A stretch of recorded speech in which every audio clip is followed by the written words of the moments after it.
Journalism now is here to stay. And there's a story I'm going to recount and probably try and do it in about sort of 3 or 4 minutes that gives me heart in terms of how we got to the tipping point.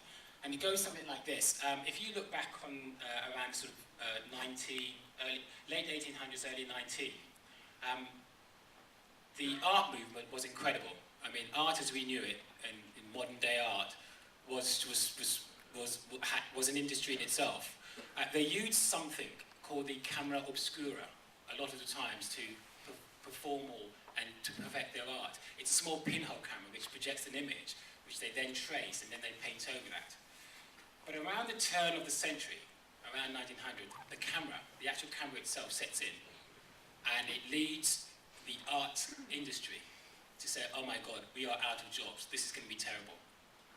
At the very same time, there's an institution called the l'Académie Les Beaux of Arts in Paris, just near the kind of River Gauche.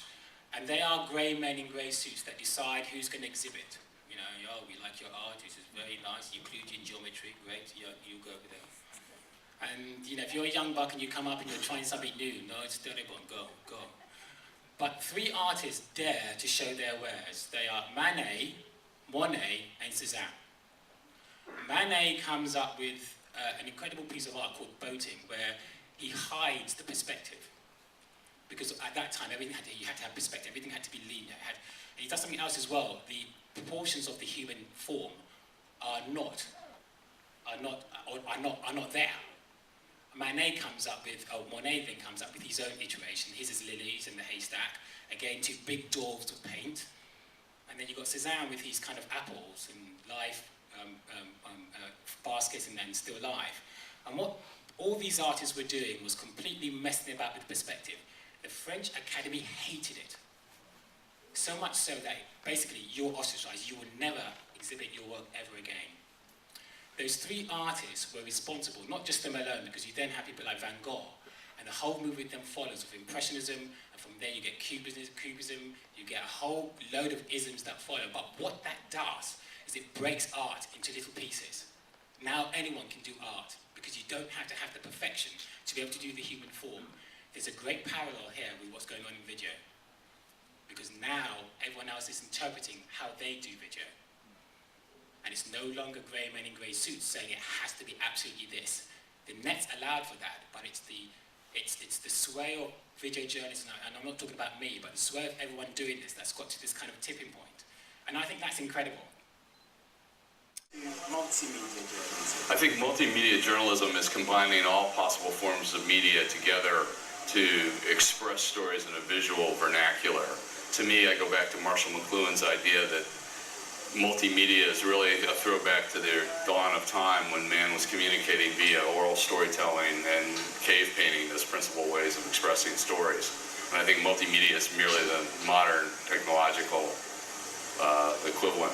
I think my question actually piggybacks really well on hers, because as you talked about, everyone has the ability now to be a video journalist, and that's great, but I want to get sort of your perspective on how to make sure that your piece gets attention and ultimately gets monetized. And I hate to say that, but you do have to make sure that it's self-sustaining and that you can continue to work day to day. So how do you make sure that happens right now while everyone has this ability?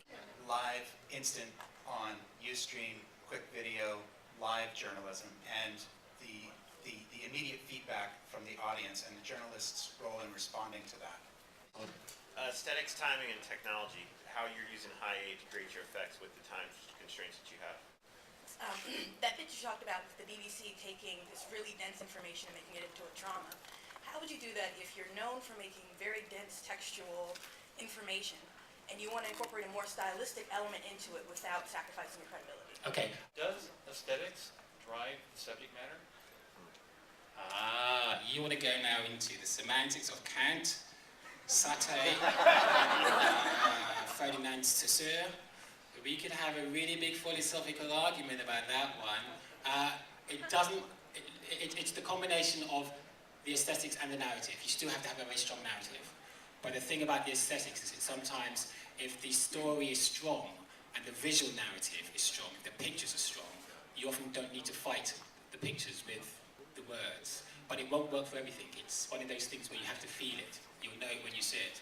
If someone's crying because she's about to be deported and the camera's zooming into her very closely, you don't need to say anything. But on the other hand, sometimes the narrative has to be there to knit the whole thing together.